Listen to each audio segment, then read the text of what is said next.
नमस्कार दोस्तों, एक और बेहतरीन क्लास में आप सभी का हार्दिक स्वागत है।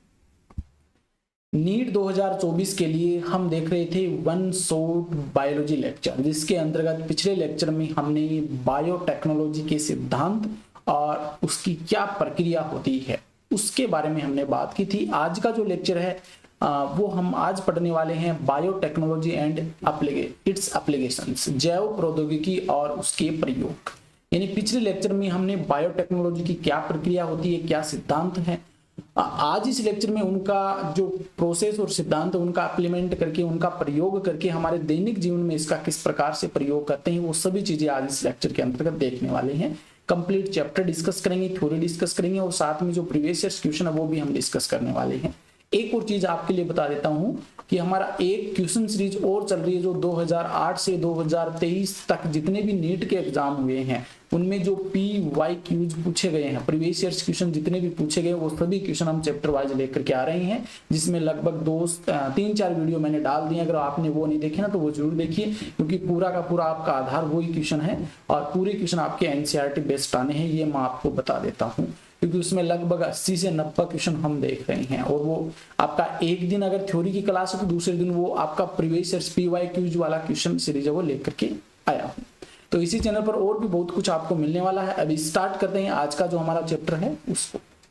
देखिए आगे, जैव प्रौद्योगिकी और उसके प्रयोग। जैव प्रौद्योगिकी में अनुप्रयोगों की एक विस्तृत श्रृंखला, मतलब बहुत ज्यादा है इसके प्रयोग, जैसे कि बायोफार्मास्यूटिकल्स, चिकित्सकीय प्रयोग हैं इसके, चिकित्सकीय निदान के अंदर। कृषि के लिए हम आनुवांशिक रूप से संशोधित फसलें, आपने नाम सुना होगा GMOs, जेनेटिकली मॉडिफाइड ऑर्गेनिजम्स, और जेनेटिकली मॉडिफाइड जो क्रॉप्स होती हैं उनका भी आपने नाम सुना होगा। तो इन सभी के लिए हम क्या करते हैं, जेनेटिक इंजीनियरिंग या बायोटेक्नोलॉजी का प्रयोग करते हैं। इसके अलावा प्रसंस्कृत भोजन, फूड के अंदर बायो रेमिडिएशन से जो अपशिष्ट जो जितनी भी चीजें हैं उन सभी का निपटान करने में भी इसका उपयोग करते हैं। अपशिष्ट उपचार है, ऊर्जा उत्पादन में भी इसका उपयोग किया जाता है। तो जेनेटिक इंजीनियरिंग या बायोटेक्नोलॉजी है, इनके बहुत सारे उपयोग हैं जिनको मैंने यहाँ पर आपको बताया। अब एक एक करके हम डिटेल से इनकी बात करने वाले हैं। जैव प्रौद्योगिकी में 3 महत्वपूर्ण अनुसंधान क्षेत्र आते हैं। देखिए ये जो आपका वन शॉट वीडियो है इसमें हम ज्यादा डिटेल से तो क्या पूरी चीजें करवाने वाला हूं, लेकिन वैसे समझाने के लिए हम ज्यादा समय नहीं लेंगे, क्योंकि कम समय में आपको पूरा लेक्चर करवाना है और पूरे लेक्चर को हमें एक ही वीडियो के अंतर्गत करना है। तो समय भी आपको पता है कि लेक्चर कंप्लीट करते हैं तो समय ज्यादा लगता है। बेहतर जीव के रूप में आमतौर पर एक सूक्ष्म जीव या शुद्ध एंजाइम के रूप में सर्वोत्तम उत्प्रेरक प्रदान करना, यानी कि किसी भी जीव को हम बेहतर बनाने के लिए उसके अंदर किस प्रकार से सही एंजाइम या शुद्ध एंजाइम प्राप्त कर सकते हैं या उसके लिए सर्वोत्तम उत्प्रेरक किस प्रकार से प्राप्त कर सकते हैं, ये सभी जेनेटिक इंजीनियरिंग के अंतर्गत आता है। उत्प्रेरक है, वेक्टर है, ये सभी चीजें आती हैं। उत्प्रेरक के कार्य करने के लिए इंजीनियरिंग के माध्यम से अनुकूलतम स्थितियां बनाना, यानी कि हमने जो उत्प्रेरक बना लिया है उस उत्प्रेरक वो किस प्रकार की कंडीशन में कार्य करता, किस प्रकार की स्थिति में कार्य करता, वो स्थिति बनाना भी इसी का कार्य है। प्रोटीन कार्बनिक यौगिक को शुद्ध करने के लिए डाउनस्ट्रीम प्रसंस्करण, डाउनस्ट्रीम प्रोसेसिंग प्रौद्योगिकी क्या है वो काम में ली जाती है। मतलब कोई भी चीज हमने बना ली, अब वो चीज प्योर है या अनप्योर है ये हमें पता नहीं है, तो उसको शुद्ध करने के लिए हम क्या करते हैं, डाउन स्ट्रीम प्रोसेसिंग की प्रक्रिया होती है, उसके द्वारा हम शुद्ध करते हैं। आगे देखिए, कृषि में अनुप्रयोग, एग्रीकल्चर में किस प्रकार से उपयोग करते हैं। खाद्य उत्पादन बढ़ाने के 3 विकल्प हैं। खाद्य उत्पादन बढ़ाने की 3 विकल्प हैं। देखिए यहाँ पर पहला है एग्रोकेमिकल बेस्ड एग्रीकल्चर, कृषि रसायन आधारित कृषि, कृषि रसायन आधारित कृषि पहली आगे। दूसरा है ऑर्गेनिक एग्रीकल्चर, जैविक कृषि। तीसरा है genetically engineered crop based agriculture, आनुवांशिक रूप से इंजीनियर फसल आधारित कृषि। तो ये 3 ऐसे विकल्प हैं जिनमें हम कृषि में बायोटेक्नोलॉजी या जेनेटिक इंजीनियरिंग का उपयोग करते हैं। इनके हम आगे डिटेल से बात करने वाले हैं। आनुवांशिक रूप से संशोधित जीव GMO, जेनेटिकली मॉडिफाइड ऑर्गेनिज्म, या ट्रांसजेनिक जीव जिसमें क्या होते हैं, पौधे, बैक्टीरिया, कवक, जंतु, ये सभी हो सकते हैं। इनके जीन में क्या किया जाता है, हेर फेर किया जाता है, इनके जीन में कुछ न कुछ चेंजेज कर देते हैं, और चेंजेज करने के बाद हमें नई जो ऑर्गेनिजम्स या है, प्लांट्स है या बैक्टीरिया जो प्राप्त होता है वो क्या है, जेनेटिकली मॉडिफाइड होता है, वो हमारे लिए बहुत ज्यादा हेल्पफुल होता है। ठीक है, तो इन तीनों चीजों की हम आगे डिटेल से बात करने वाले हैं। देखा कि पौधों में आनुवांशिक संशोधन, जेनेटिकली मॉडिफाइड, इसके क्या लाभ हैं, जेनेटिकली मॉडिफाइड जो प्लांट्स हैं इनके क्या लाभ हैं।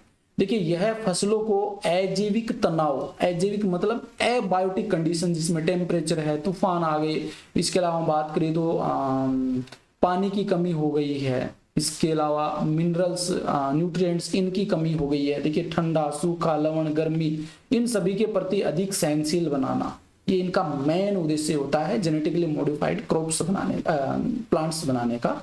कीट प्रतिरोधी, देखिए बहुत सारे कीट होते हैं, वो क्या करते हैं, प्लांट्स वगैरह को नुकसान बहुत ज्यादा पहुंचाते हैं, तो उन कीटों से प्रतिरोधी या कीटों के प्रतिरोधी बनाने के लिए भी हम इनका उपयोग करते हैं। तो कीट प्रतिरोधी फसलें, रासायनिक कीटनाशकों के उपयोग को कम करना, हम क्या करते हैं, फसलों को कीटों से बचाने के लिए उनके ऊपर रासायनिक जो कीटनाशी उनका काम में लेते हैं। तो वो क्या करते हैं, वो हमारे एक तो जो भूमि होती है उसको नुकसान पहुंचाते हैं, प्रदूषण करते हैं, और साथ में यही हमारी बॉडी के अंदर आ जाए तो हमारी बॉडी को कुछ न कुछ नुकसान पहुंचाते हैं। तो इनको कम करने के लिए कीट प्रतिरोधी है वो प्लांट्स या फसलें तैयार की जाती है। यह फसल कटाई के बाद होने वाले नुकसान को कम करने में मदद करती है। फसल कटाई के बाद में जो हमारी भूमि के अंदर नुकसान होता है, न्यूट्रिएंट्स की कमी आती है, मिनरल्स की कमी आती है, तो उनको भी क्या करते हैं, कम करने में मदद करते हैं।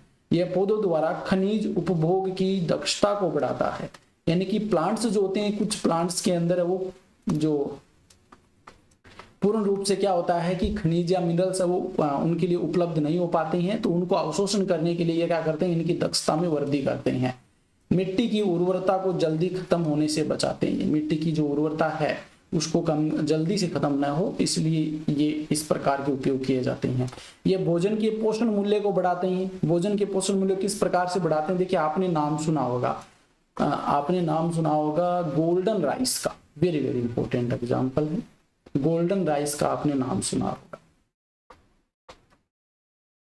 गोल्डन राइस, सुनहरे चावल। इसमें क्या होता है, जो विटामिन ए होता है ना उसकी प्रचुर मात्रा होती है, इसी प्रकार से ये तैयार किया गया है। तो जो फूड मटेरियल होता है उसको और अधिक मतलब न्यूट्रिएंट्स वाला बनाना, तो ये भी इनका मेन उद्देश्य होता है।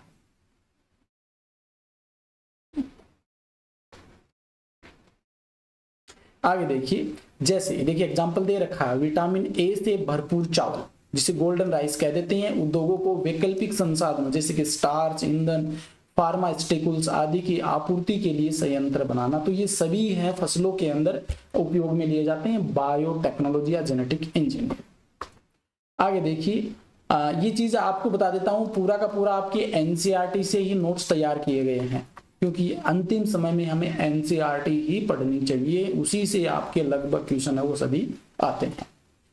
पेस्ट रेसिस्टेंट प्लांट, कीट प्रतिरोधी पादप तैयार करना। कीट प्रतिरोधी मतलब वे कीट जो प्लांट्स को नुकसान पहुंचाए ना, तो उस प्लांट्स में हम किसी जीन में कोई ना कोई परिवर्तन कर दे कि वो पादप है वो जो कीट है वो उस पादप को नुकसान नहीं पहुंचा सके। तो ये जैव कीटनाशक के रूप में कार्य करते हैं, ये कीटनाशकों की आवश्यकता को कम करते हैं, कीटनाशकों की आवश्यकता को कम करते हैं, जैसे कि बिट्टी कपास, आपने नाम सुना होगा, बहुत ही फेमस है ये, बिट्टी कॉटन, बिट्टी मकई, बेसिलस थुरिंजियसिस, इसकी डिटेल से बात करेंगे हम आगे। चावल है, टमाटर है, आलू, सोयाबीन, ये सभी ऐसे प्लांट्स तैयार किए जाते हैं, इनके जो कीट प्रतिरोधी हो, कीटों से अपने आप को बचा सके, ऐसे तैयार किए जाते हैं। देखिए आगे, सबसे पहले हम बात करते हैं बिट्टी कॉटन, और इस पे स्टार लगा लीजिए क्योंकि यही से क्वेश्चन आपका बनने वाला है। बिट्टी कॉटन या बिट्टी कपास, बेसिलस थुरिंजियंसिस, ये क्वेश्चन पूछा जा सकता है, इसका नाम पूछा भी जा सकता है। बेसिलस थुरिंजियंसिस के कुछ उपभेद प्रोटीन का उत्पादन करते हैं, इसके कुछ स्टेन होते हैं, प्रभेद होते हैं, वो क्या करते हैं, प्रोटीन का उत्पादन करते हैं, जो कोलोपटेरोन, लेपिडोप्टेरोन, ये क्या करते हैं, तंबाकू, वेडवरम, आर्मी वर्म, ये सभी हैं। इसके अंदर एक है डाइपटेरोन, जिसमें मक्खी मच्छर आते हैं। ये जो आपके आर्थ्रोपोड्स संघ के सदस्य हैं ना, उसमें एक तो कोलिरोप्टेरन, लेपिडोप्टेरन, डाइप्टेरन, जिसके अंदर मक्खी मच्छर आते हैं, इनके कीड़ों को क्या करते हैं, मारते हैं। ठीक है। बेसिलस थुरिंजेंसिस अपनी वृद्धि के लिए एक विशेष चरण के दौरान एक विषाक्त कीटनाशक प्रोटीन, जिसे बिट्टी विष कह देते हैं, उसके क्रिस्टल बनाता है। कहने का मतलब जो बिट्टी या बेसिलस थुरिंजेंसिस होता है, इसका एक स्टेज आती है जिस स्टेज के अंदर ये विष का निर्माण करता है, विष बनाता है। यह बेसिलस को मारता नहीं है, क्योंकि यह निष्क्रिय प्रोटॉक्सिन के रूप में मौजूद होता है। जैसे विष बनाया, विष क्या होता है, निष्क्रिय होता है, डीएक्टिव होता है। इस कारण से ये उसको जो बैक्टीरिया है या फिर जो भी कीट है उसको नुकसान नहीं पहुंचाता है। जब कोई कीट विष को निगलता है या किसी कारण से इस जो विष था इसको कोई या किसी कीट ने खा लिया, तो खाने के बाद क्या होता है, ये उसकी आंत में जाता है, और आंत में क्या होता है, क्षारीय पीएच होता है, ये तो हम सभी जानते हैं। उससे बेसिक पीएच या क्षारीय पीएच के अंदर क्या होता है, ये जाते ही एक्टिव हो जाता है, सक्रिय हो जाता है, और सक्रिय होने के कारण इसके क्रिस्टल घुलनशील हो जाते हैं और उसकी आंत के अंदर जो मटेरियल होता है उसमें घुल जाते हैं, और घुलने के कारण उनकी जो आंत होती है, उस आंत के जो उपकला कोशिकाएं हैं उनकी सतह से जुड़ करके और उस आंत के अंदर बहुत सारे छिद्र बना देता है, यानी कि नुकसान पहुंचाता है, छिद्र बना देता है, जिसके कारण कोशिकाएं सूज जाती है और उस आंत की भित्ति का विघटन हो जाता है, नष्ट हो जाता है, और अंत में कीट की मृत्यु हो जाती है। ये 2009 में क्वेश्चन पूछा भी गया है, तो बहुत ही महत्वपूर्ण है, ये बिट्टी कॉटन वाला आपको याद रखना है। आगे देखिए, ये देखिए इस प्रकार से हमारी कॉटन की जो फसल होती है उसको नुकसान नहीं पहुंचा पाते हैं। बिट्टी विष जीन को बेसिलस थुरिंजेंसिस से अलग किया गया और कपास जैसे फसल पौधे में शामिल किया गया। पहले तो ये प्रयोग किया गया, अब क्या गया कि हम हर बार तो ऐसा नहीं कर सकते, इसलिए इन्होंने क्या किया, जेनेटिकली मॉडिफाइड क्रॉप्स बनाने के लिए इन्होंने जो बिट्टी विष था उसको बेसिलस थुरिंजेंसिस से अलग किया और अलग करके कपास के पौधे के अंदर डाल दिया। अधिकांश बिट्टी विष कीट समूह में विशिष्ट होते हैं। विष को क्राई नामक जीन द्वारा कोडित किया जाता है। ये इंपॉर्टेंट है, कौन सी जीन, क्राई नामक जीन के द्वारा। ये भी अलग अलग, जैसे कि क्राई फर्स्ट एसी और क्राई सेकंड एबी जीन द्वारा एनकोड किए गए प्रोटीन कपास के बालवरम को नियंत्रित करते हैं। ये महत्वपूर्ण है, यहां से क्वेश्चन बन सकता है कि cry first AC, cry second AB, ये प्रोटीन का निर्माण करने, प्रोटीन कपास के बालवरम को नियंत्रित करते हैं। ये इस प्रकार के प्रोटीन है, इस प्रकार की प्रोटीन का निर्माण करते हैं जो क्या करते हैं, बालवरम जो कीट है उसका नियंत्रण करते हैं। जबकि क्राई फेस्ट एबी जो है ये मकई के कीड़ों का नियंत्रण करते हैं, मकई के अंदर कीड़ों का नियंत्रण करने का काम करते हैं। तो ये थोड़ा सा आपको ध्यान में रखना। नेक्स्ट देखिए, अब तंबाकू के पौधे में क्या होता है, नुकसान पहुंचाते हैं तंबाकू के पौधे में भी जो कीट होते हैं वो। देखिए किस प्रकार से टोबैको या तंबाकू का जो पादप होता है उसमें जो निमेटोड्स होते हैं,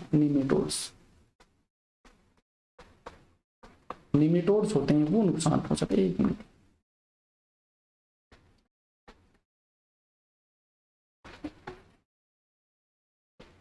निमेटोड्स होते हैं वो क्या करते हैं, नुकसान पहुंचाते हैं। निमेटोड्स में आपका एक तो प्लेटेलमिन्थीज संघ के सदस्य आ गए, एक एस्केलमिन्थीज के आ गए। देखिए निमेटोड मेलोइडोगाइन इनकॉग्निशिया तंबाकू के पौधों की जड़ों को संक्रमित करता है। ये इंपॉर्टेंट, देखिए 2016 में क्वेश्चन पूछा भी गया है। निमेटोड मेलोइडोगाइन इनकॉग्निशिया नामक जो निमेटोड्स है ये तंबाकू के पौधों की जड़ों के अंदर पाया जाता है और उनको संक्रमित करता है, जिससे उपज में कमी आती है। इसका जो उत्पादन होता है तंबाकू का, उसके उत्पादन में कमी देखने को मिलती है। इसे आरएनए हस्तक्षेप, आरएनए इंटरफेरेंस रणनीति द्वारा रोका जाता है। ये भी महत्वपूर्ण है, ठीक है। आरएनए इंटरफेरेंस सभी यूकेरियोटिक जीवों में कोशिकीय रक्षा की एक विधि है। यह एक पूरक डबल स्टैंडर्ड आरएनए अणु के कारण एक विशिष्ट एमआरएनए साइलेंसिंग, एमआरएनए के अनुवाद को रोकता है। यानी कि ये जो आरएनए इंटरफेरेंस जो है ये प्रोसेस है, इसके अंदर होता क्या है कि एक पूरक डबल स्टैंडर्ड आरएनए अणु के कारण एक विशिष्ट एमआरएनए होता है, उसके अनुवाद को ये रोक देता है। 2019 में क्वेश्चन पूछा गया है। साइलेंस की प्रक्रिया जो होती है ना साइलेंसिंग की, उसको रोक देता है। आगे देखिए, इस पूरक आरएनए का स्रोत आरएनए वायरस या मोबाइल आनुवंशिक तत्व ट्रांसपोजोन से जिसे कहते हैं उनके संक्रमण से होता है। मतलब इस कॉम्प्लीमेंट्री आरएनए का निर्माण कैसे होता है, या तो वायरस के अंदर जो आरएनए उससे होगा, या फिर जो मोबाइल आनुवंशिक तत्व ट्रांसपोजोन जो पदार्थ होते हैं उनसे इसका निर्माण होता है, जो आरएनए मध्यवर्ती के माध्यम से दोहराते हैं। मतलब ये डबल ट्रिपल इस प्रकार से हो जाते हैं। एग्रोबैक्टीरियम वेक्टर का उपयोग करके नेमेटोड्स विशिष्ट जीन डीएनए को मेजबान पौधे में पेश किया जाता है और यह मेजबान कोशिकाओं में सेंस और एंटी सेंस आरएनए दोनों का उत्पादन करता है। एग्रोबैक्टीरियम, मैंने पिछले लेक्चर में इसकी बात की थी, एग्रोबैक्टीरियम ट्यूमिफेसिएंस, जो कि द्विबीजपत्री पादपों में क्राउन गॉल डिजीज उत्पन्न करता है जिसमें टीडीएनए पाया जाता है। इस टीडीएनए में हेरफेर करके हम क्या करते हैं, इसको वेक्टर के रूप में काम में लेते हैं। तो एग्रोबैक्टीरियम का उपयोग करके निमेटोड्स के अंदर जो विशिष्ट जीन होती है उसको क्या करते हैं, इसके माध्यम से मेजबान जो पौधा होता है, हमारा टारगेट या होस्ट पादप होता है, उसके अंदर डाल दिया जाता है। और डालने के बाद जब इसमें रेप्लिकेशन वगैरह होगा तो उसमें क्या होगा, सेंस और एंटी सेंस दोनों ही प्रकार के आरएनए यहाँ पर बनते हैं उत्पन्न। ये AIPMT 2012 में ये क्वेश्चन पूछा गया। एंटी सेंस और सेंस दोनों प्रकार के बनते हैं। ये आरएनए पूरक होते हैं, कॉम्प्लीमेंट्री होते हैं, इसलिए वे डबल स्टैंडर्ड आरएनए बनाते हैं। यानी कि ये जो आरएनए होता है कॉम्प्लीमेंट्री होते हैं, डबल स्टैंडर्ड आरएनए बनाते हैं। ये आरएनए इंटरफ्रेंस आरंभ करता है, ये जो प्रोसेस होती है ना, इस प्रोसेस का प्रारंभ करता है और निमेटोड्स के विशिष्ट एमआरएनए को शांत नष्ट कर देता है। देखिए किस प्रकार से इस प्रोसेस के अंदर होता है। हमने जीन डाली, जीन डालने के बाद anti sense, non anti sense और सेंस दोनों प्रकार की आरएनए बन गई। अभी आरएनए कॉम्प्लीमेंट्री होते हैं, डबल स्टैंडर्ड बन गया, और डबल स्टैंडर्ड बनने का मतलब है इसमें आरएनए इंटरफेरेंस स्टार्ट हो जाती है। अब ये आरएनए इंटरफेरेंस क्या करती है, जो निमेटोड का एमआरएनए है उसको खत्म कर देती है या उसको शांत कर देती है। इस प्रकार परजीवी विशिष्ट हस्तक्षेप करने वाले आरएनए को व्यक्त करने वाले ट्रांसजेनिक होस्ट में जीवित नहीं रह सकता। अगर इस प्रकार की कंडीशन हो जाए, उसका आरएनए जो होता है एमआरएनए ये शांत हो जाए, तो वो उस विशिष्ट या जो होस्ट है उसके अंदर वो निमेटोड से वो जीवित नहीं रह पाता है, और इस प्रकार से ट्रांसजेनिक पौधे ने खुद को परजीवियों से बचाता, मतलब अपने आप ही क्या कर लिया, प्रतिरोध है वो उत्पन्न कर लिया। ये है आरएनए इंटरफेरेंस के द्वारा ये किया जाता है। आगे देखिए, चिकित्सा में किस प्रकार से जेनेटिक इंजीनियरिंग का उपयोग करते हैं। पुनः संयोजक डीएनए तकनीक सुरक्षित और अधिक प्रभावशाली चिकित्सकीय दवाओं के बड़े पैमाने पर उत्पादन में किया जाता है। कहने का मतलब है रिकॉम्बिनेंट डीएनए टेक्नोलॉजी है, इसका उपयोग करके हम अधिक प्रभावशाली मेडिसिन या चिकित्सकीय जो दवाएं हैं उनका उत्पादन कर सकते हैं। गैर मानवीय स्रोतों से प्राप्त अवांछित प्रतिरक्षा विज्ञानी प्रतिक्रियाओं को प्रेरित करते हैं। यानी कि जो ह्यूमंस है, गैर मानवीय स्रोत से जो भी उत्पाद बनते हैं, मतलब नेचुरली रूप से जो उत्पाद बनते हैं, ये क्या करते हैं, पूर्ण रूप से कार्य नहीं कर पाते हैं, लेकिन और ये साथ साथ में क्या होता है, अवांछित प्रतिरक्षा विज्ञानी प्रतिक्रिया हमारे अंदर हम चाहते नहीं इस प्रकार की इम्यून सिस्टम के द्वारा जो क्रिया है वो हो जाती है। लेकिन पुनः संयोजक जो चिकित्सा है, रिकॉम्बिनेंट जो चिकित्सा है, ये क्या करती है, ऐसी समस्याएं नहीं करती है। जो हम टारगेट करते हैं उसी के ऊपर ये कार्य करती है। वर्तमान में लगभग 30 पुनः संयोजक चिकित्सा विज्ञान को मंजूरी दी गई है। इसमें 12 का विपणन भारत में किया जाता है, ये भी महत्वपूर्ण है। ठीक है, आगे देखिए। पहला था आनुवांशिक इंजीनियरिंग से तैयार इंसुलिन। वेरी वेरी इंपॉर्टेंट है, स्टार लगा लीजिए, यहां से क्वेश्चन बहुत बार बना है। आनुवांशिक इंजीनियरिंग से तैयार इंसुलिन, जिसे हम ह्यूमुलिन भी कह देते हैं, जिसे कृत्रिम या आर्टिफिशियल इंसुलिन कहा जाता है। इंसुलिन का उपयोग वयस्क शुरुआती मधुमेह के प्रबंधन में किया जाता है। मतलब किसी को डायबिटीज हो जाती है, मधुमेह रोग हो जाता है, तो शुरुआती कंडीशन होती है ना, तो उस समय इस ह्यूमुलिन या इस इंसुलिन का उपयोग करके उसको कंट्रोल किया जा सकता है। जानवर जो जंतु हैं उनमें मवेशी और सूअर, इनकी अग्नाशय से पृथक इंसुलिन है। ये विदेशी प्रोटीन के लिए एलर्जी या अन्य प्रकार की प्रतिक्रियाओं के कारण बनता है। देखिए हम क्या करते हैं, मवेशी या जो सूअर वगैरह या अलग जो जीव हैं, इनसे क्या करते हैं, इंसुलिन को लेते हैं अग्नाशय से, वो इंसुलिन हमारी बॉडी के अंदर डालते हैं। कई बार क्या वो इंसुलिन हमारे शरीर में कार्य नहीं कर पाता, कई बार अलग इफेक्ट दिखा देता है, और इससे एलर्जी भी हमें हो सकती है, या हमारा इम्यून सिस्टम उसको एक्सेप्ट नहीं कर पाता। तो ऐसी कई कंडीशंस आ जाती है। तो इस कंडीशन से बचने के लिए हम क्या करते हैं, आनुवांशिक रूप से इंसुलिन को तैयार करते हैं। अब बैक्टीरिया का उपयोग करके मानव इंसुलिन का उत्पादन करना संभव हो गया। बैक्टीरिया का प्रयोग करके इंसुलिन में दो छोटी पॉलीपेप्टाइड श्रृंखला होती है जिसे हम अल्फा बीटा या ए बीटा कह देते हैं, अल्फा और बीटा श्रृंखलाएं कह देते हैं, ठीक है, जो डाइसल्फाइड पुलों से जुड़ी रहती है। डाइसल्फाइड बॉन्ड जो होता है ना उनके द्वारा जुड़ी रहती है। नीट 2016 में यहाँ से क्वेश्चन पूछा जाता है। स्तनधारियों में इंसुलिन को प्रो इंसुलिन के रूप में संश्लेषित किया जाता है। स्तनधारी के अंदर हम इंसुलिन का निर्माण कर रहे हैं तो वो प्रो इंसुलिन के रूप में संश्लेषित किया जाता है। प्रो इंसुलिन का मतलब क्या होता है, डीएक्टिव, एक्टिव नहीं है, निष्क्रिय रूप से। निष्क्रिय रूप से क्या करते हैं, निष्क्रिय रूप से इंसुलिन का संश्लेषण करते हैं, जिन्हें हम प्रो इंसुलिन भी कह देते हैं, जिसे परिपक्व और कार्यात्मक हार्मोन में संशोधित किया जाता है। कार्यात्मक मतलब एक्टिव किया जाता है, उन्हें परिपक्व करके एक्टिव किया जाता है। प्रो हार्मोन में एक अतिरिक्त खिंचाव स्टेन होता है, एक अतिरिक्त स्टेन होता है या तनाव होता है, जिससे क्या होता है, सी पेप्टाइड कहा जाता है। एक और उसके अंदर तनाव या बॉन्ड देखने को मिलता है हमें, जिसे सी पेप्टाइड कह देते हैं। नीट 2020 में क्वेश्चन पूछा गया है। यह इंसुलिन में परिपक्वता के दौरान हटा दिया जाता है। जब इंसुलिन परिपक्व होता है तो इस सी पेप्टाइड को हटा देते हैं और इंसुलिन एक्टिव हो जाता है, वो पूर्ण रूप से कार्य करता है। इंसुलिन काम क्या करता है, देखिए दो हार्मोन होते हैं आपकी अग्नाशय ग्रंथि में, एक तो ग्लूकागोन और एक इंसुलिन। ग्लूकागोन क्या करता है, ये हमारी बॉडी के अंदर क्या करता है, जो ग्लूकोज होता है ना उसके स्तर को क्या कर देता है, ये बढ़ाता है, और ये ग्लूकोज के स्तर को कम कर देता है, ठीक है, ये थोड़ा सा ध्यान में रखें।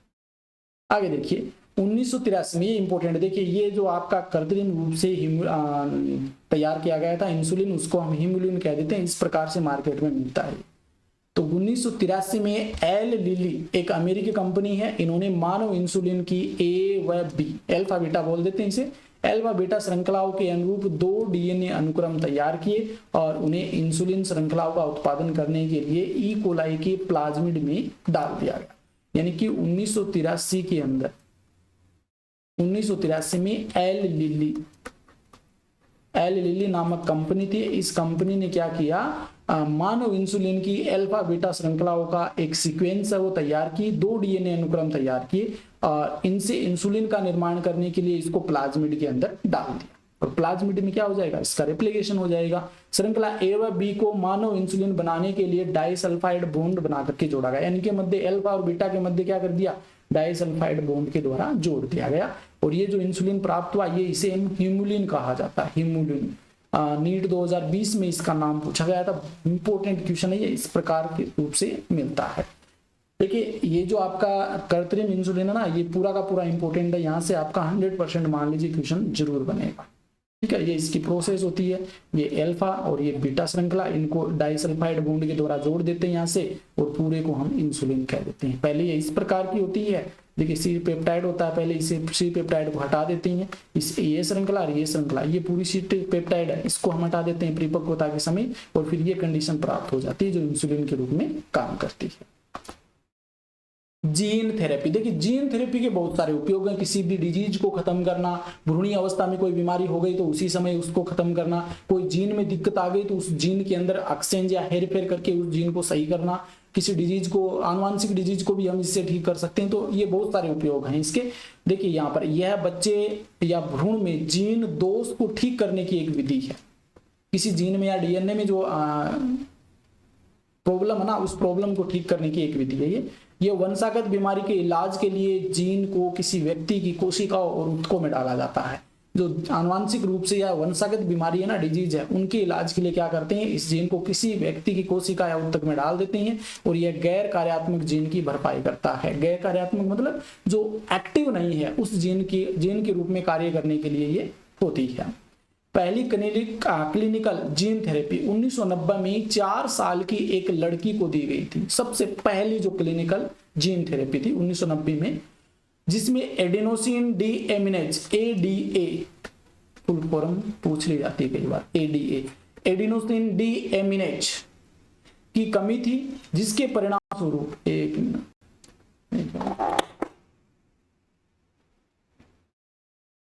जिसके परिणाम स्वरूप संयुक्त इम्यूनोडेफिशिएंसी SCID हो गई थी। यह विकार एडिनोसिन डी एमिनेज प्रतिरक्षा प्रणाली के कार्य करने के लिए महत्वपूर्ण एंजाइम के जीन को नष्ट होने के कारण बनता है। देखिए कहने का मतलब क्या है कि जिसके अंदर ये प्रयोग किया गया था उस लड़की में क्या थी, एडीए जो एंजाइम है इसकी कमी थी, डी एडिनोसिन डी एमिनेज। ठीक है, इस एंजाइम की कमी से होता क्या है, एक गंभीर बीमारी हो जाती है जिसे हम SCID कह देते हैं, संयुक्त इम्यूनोडेफिशिएंसी।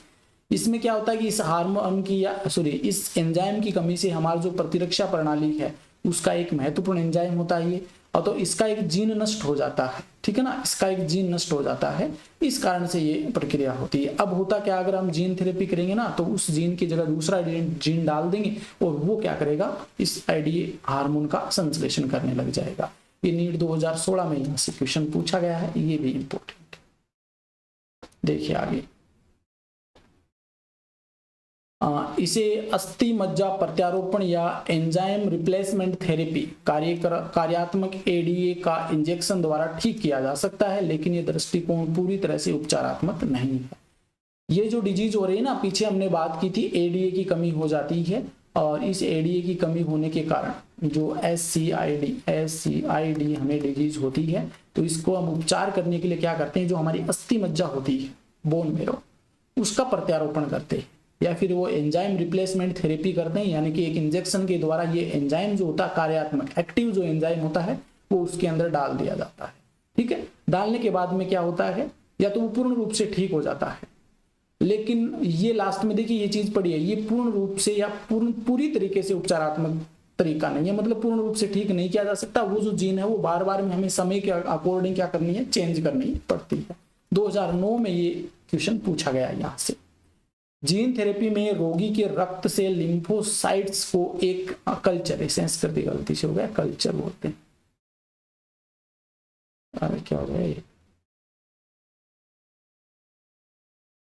कल्चर में उगाया जाता है, फिर एक कार्यात्मक एडीए जिसे कॉम्प्लीमेंट्री डीएनए एक रेट्रोवायरल वेक्टर का उपयोग करके इन लिम्फोसाइटों में पेश किया जाता है। यानी कि ये जो कॉम्प्लीमेंट्री डीएनए ये हम रिकॉम्बिनेंट डीएनए टेक्नोलॉजी से तैयार करते हैं। देखिए ये पूरी प्रोसेस होती है, यहाँ पर हमने क्या किया, यहाँ से जीन को कट किया और ये डीएनए जो है ये इसमें डाल देते हैं। ठीक है, ये डीएनए इसमें डाल देते हैं, फिर उन्हें मरीज को लौटा दिया जाता है। अब ये क्या करते हैं, ये वाली चीज है ये हम मरीज के अंदर डाल देते हैं, ये एक्टिव है, कार्य करने वाली है।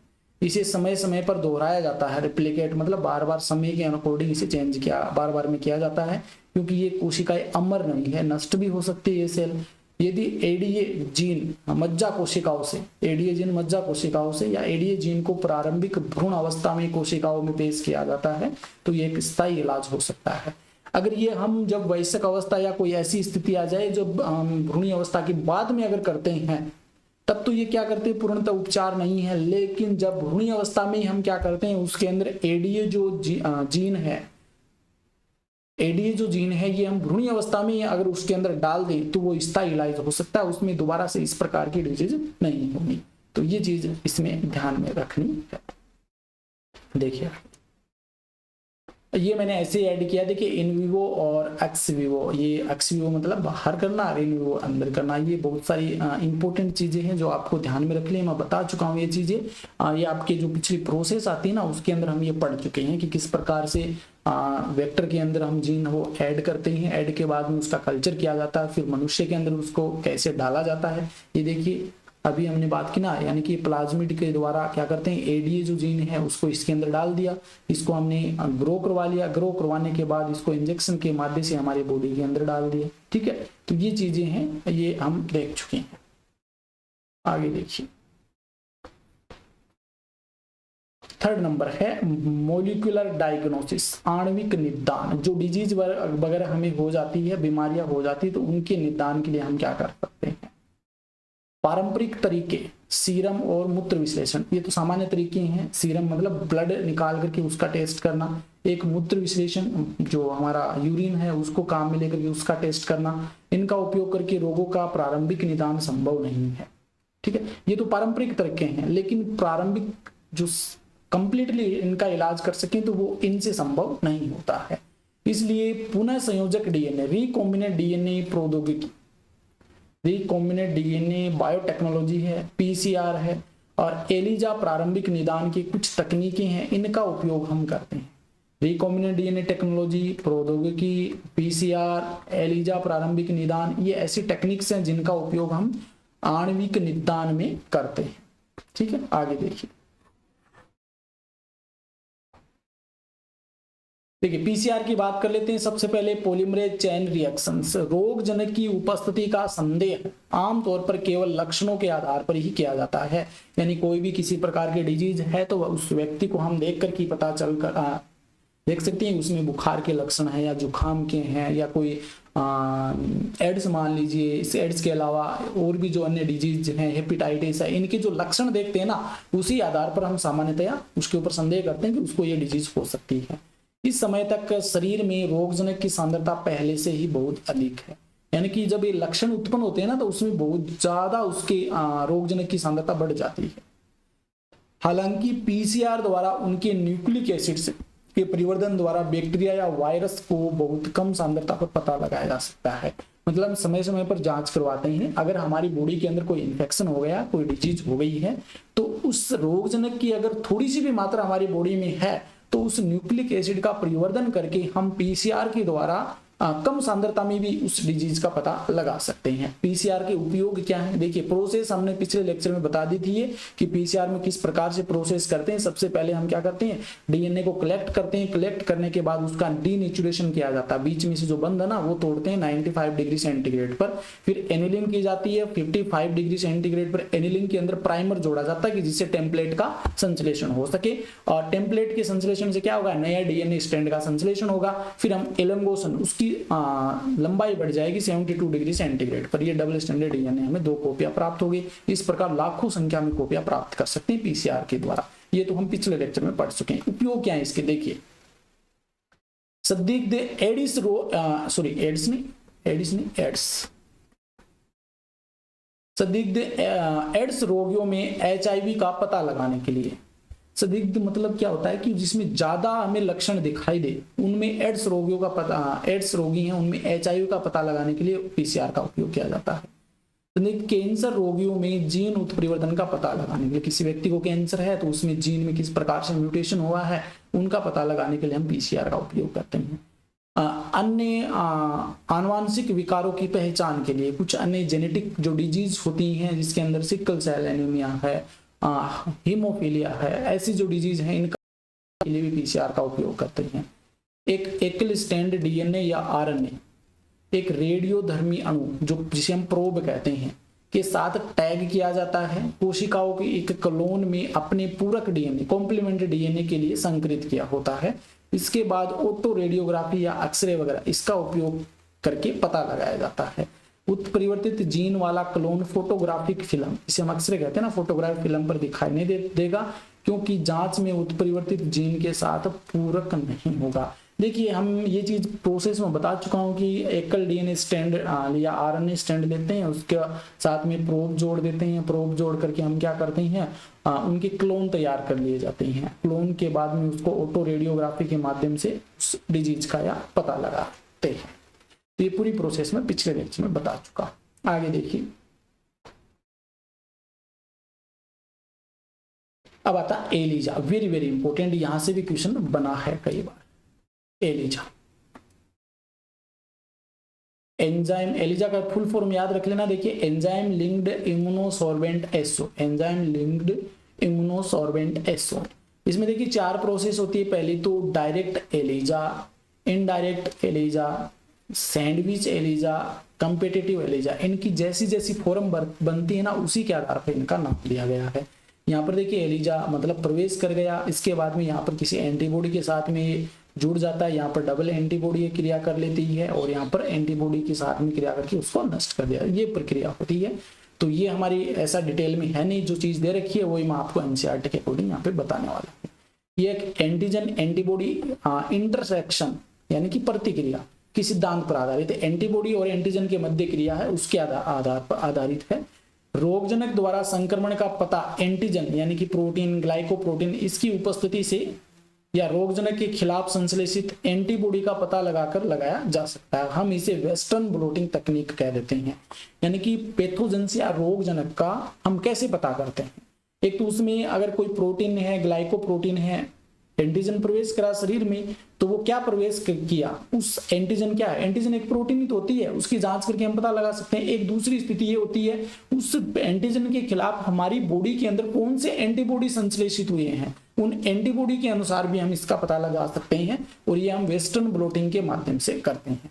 देखिए 3 टेक्निक्स होती हैं, एक तो वेस्टर्न ब्लोटिंग, एक ईस्टर्न ब्लोटिंग, और एक होता है नॉर्दर्न ब्लोटिंग। ठीक है, जो वेस्टर्न ब्लोटिंग है ये तो हम प्रोटीन के लिए करते हैं, ईस्टर्न ब्लोटिंग ये डीएनए के लिए, और नॉर्दर्न ब्लोटिंग आरएनए के लिए करते हैं। ये थोड़ा सा ध्यान में रखें।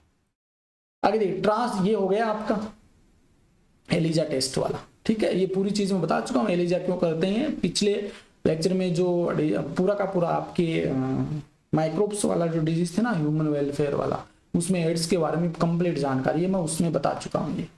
नेक्स्ट है ट्रांसजेनिक एनिमल्स। ट्रांसजेनिक एनिमल्स या जेनेटिकल मॉडिफाइड ऑर्गेनिजम्स, तो ये वे जंतु हैं जिनके जीनोम में हेरफेर करके, हस्तक्षेप करके एक अतिरिक्त फॉरेन जीन को शामिल करके बदल दिया गया। मतलब कोई भी ये इस प्रकार का आपका डीएनए है, ये डीएनए रेड कलर में बना दिया। अब क्या करते हैं, बाहर से कोई डीएनए लेकर के आते हैं, यहाँ से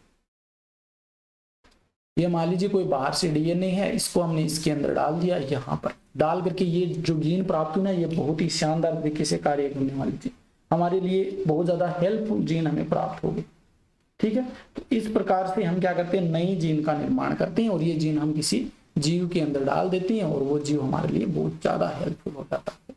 तो इस प्रकार से ट्रांसजेनिक जंतु हो तैयार किए जाते हैं। देखिए ट्रांसजेनिक रैट्स, ट्रांसजेनिक चूहे हैं वो बनाए जा चुके हैं, रेबिट्स, खरगोश, पिग्स, सुअर, सिप, भेड़, काऊ, गाय और फिश, ये सभी ट्रांसजेनिक एनिमल्स है वो बनाए जा चुके हैं।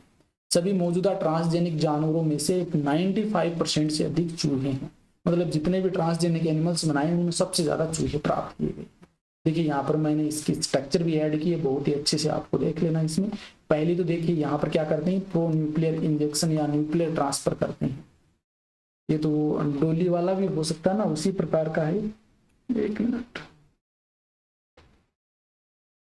देखिए सुअर, गाय और भेड़, ये सभी ट्रांसजेनिक एनिमल्स हम बना चुके हैं। और इनमें क्या क्वालिटी होती है ट्रांसजेनिक बनाने के बाद, देखिए इंक्रीजमेंट ऑफ मिल्क प्रोडक्शन, दूध का उत्पादन बढ़ जाता है। ये feed, increment feed and usages growth, इसके अलावा इम्प्रूवमेंट, ये हमारे जो इसके कंपोजिशन होते हैं ना, उनमें इंक्रीजमेंट हो जाता है। बीमारियों से लड़ने में क्या हो जाता है, इनकी क्षमता बढ़ जाती है। तो ये ट्रांसजेनिक जो एनिमल्स हैं उनमें इस प्रकार के लक्षण वो विकसित हो जाते हैं। यहाँ पर देखिए सभी दिखाए गए हैं, ट्रांसजेनिक जितने भी एनिमल्स बने ना वो सभी दिखाए, ये देख सकते हैं आप, चूहा है, खरगोश है, सुअर है, ये गाय है, गाय है ना, ये रही गाय, देख सकते हैं आप, ये आपकी बकरी हो जाएगी। Transgenic animals that produce milk containing protein coded by the foreign gene, इन सभी में बाहर से ये देखिए, एक तो ये होती है milk protein gene, for milk protein के लिए जीन होती है ये, ठीक है, यहाँ पर ये फॉरेन जीन है। अब क्या करते हैं, यहाँ से इस जीन को, ये जो जीन है इसको इसमें इंट्रोड्यूस करवा लिया, इसमें डाल दिया। अब ये जीन जो बनी ना नई, ये इसके अंदर डाल दिया, इसके न्यूक्लियस में या एम्ब्रियो के अंदर इस जीन को डाल दिया। इससे देखिए अलग अलग प्रकार के जितने भी जीव है ना वो बने, जैसे ट्रांसजेनिक आपका रेट बन गया, ट्रांसजेनिक रेबिट है, ट्रांसजेनिक पिग है, ट्रांसजेनिक भेड़ हो गई, ये भेड़ है, ट्रांसजेनिक काऊ हो गई, ट्रांसजेनिक गोट हो गई। तो ये सभी हैं ट्रांसजेनिक प्रोजेनी में प्राप्त हुई जिनमें बहुत ज्यादा मिल्क प्रोडक्शन की क्षमता थी। ट्रांसजेनिक जंतुओं के या पशुओं के लाभ क्या है, देखिए जीन के नियमन और सामान्य शरीर क्रिया विज्ञान एवं विकास पर उनकी क्रिया का अध्ययन करना। मतलब उसके अंदर जीन डाल दी तो उसके शरीर का अध्ययन करना, उसके अंदर क्या क्या क्रिया हो रही है, विकास किस प्रकार से हो रहा है, सभी जो प्रोसेस का अध्ययन करना। जैसे इंसुलिन जैसे वृद्धि कारक, जैसे जटिल कारकों का अध्ययन करना, इंसुलिन जैसे कारक का, वृद्धि कारक का अध्ययन करना, कुछ जटिल कॉम्प्लेक्स जो फैक्टर होते हैं उनका अध्ययन करना, जीन अन्य प्रजातियों से जो इस कारक के गठन को बदलते हैं उनमें पेश किया जाता है। यानी कि जो जो जीन जिस जीव को प्रभावित करता है उसी के अंदर इसको डाला जाता है और जैविक प्रभावों का अध्ययन उसमें कर सकते हैं। इससे शरीर के कारक की जैविक भूमिका के बारे में जानकारी मिलती है कि वो जीन है उस शरीर में किस प्रकार से काम करता है, उसके बारे में हमें पता चल जाता है। किसी बीमारी के विकास में जीन के योगदान का अध्ययन करने के लिए इस तरह, मतलब कोई भी डिजीज है उसमें जीन किस प्रकार से अपना योगदान देता है उस बीमारी के अंदर, तो उसका भी अध्ययन हम इससे कर सकते हैं। इस तरह नए उपचार जैसे कि कैंसर, सिस्टिक फाइब्रोसिस, रूमेटॉइड गठिया, अल्जाइमर जैसे कई मानव रोगों के लिए ट्रांसजेनिक मॉडल है वो बनाए जा चुके हैं इनका इलाज करने के। जैविक उत्पाद, कुछ दवाओं में महंगे जैविक उत्पाद होते हैं। ट्रांसजेनिक जानवरों का उपयोग जीन डाल करके उपयोगी जैविक उत्पादों का उत्पादन करने के लिए किया जाता है। मतलब ट्रांसजेनिक जीव है उसके अंदर जो जीन ट्रांसफर करते हैं उसके बाद में उन्हीं ट्रांसजेनिक एनिमल्स या जीवों से हम क्या करते हैं, जैविक उत्पाद प्राप्त करते हैं जो किसी विशेष उत्पाद के लिए कोड करते हैं। जैसे कि मानव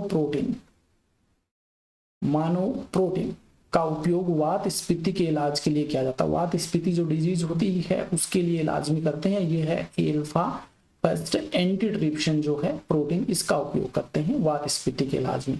phenyl ketone urea PKU, cystic fibrosis, इनके उपचार के उत्पाद भी हम क्या करते हैं, इन्हीं ट्रांसजेनिक एनिमल्स या ऑर्गेनिज्म से प्राप्त करते हैं। 1997 में रोजी जो कि पहली ट्रांसजेनिक गाय थी, ये पूछा जा सकता है, इंपॉर्टेंट है, पहली ट्रांसजेनिक गाय रोजी। इनका मानव प्रोटीन समृद्ध दूध जिसमें 2.4 ग्राम लीटर जो दूध लगभग प्रोटीन थी, इसमें मतलब अधिक मात्रा में प्रोटीन उत्पादन हुआ था। 2.4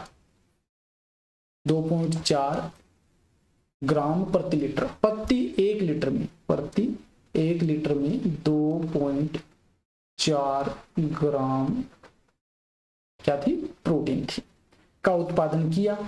इसमें मानो अल्फा लेक्ट एल्बुमिन होता है, ये प्रोटीन का नाम है मानो अल्फा लेक्ट एल्बुमिन प्रोटीन है वो उपस्थित थी। ये प्राकृतिक गाय के दूध की तुलना में मानव शिशुओं के लिए पोषण की दृष्टि से अधिक संतुलित थी, इसलिए इसका निर्माण किया गया। तो पहली ट्रांसजेनिक गाय रोजी, और रोजी ने जो दूध निकाला या दूध जो उत्पादन किया उस दूध में क्या थी, 2.4% उसमें प्रोटीन थी, और उसमें जो प्रोटीन थी वो थी अल्फा लेक्ट एल्बुमिन।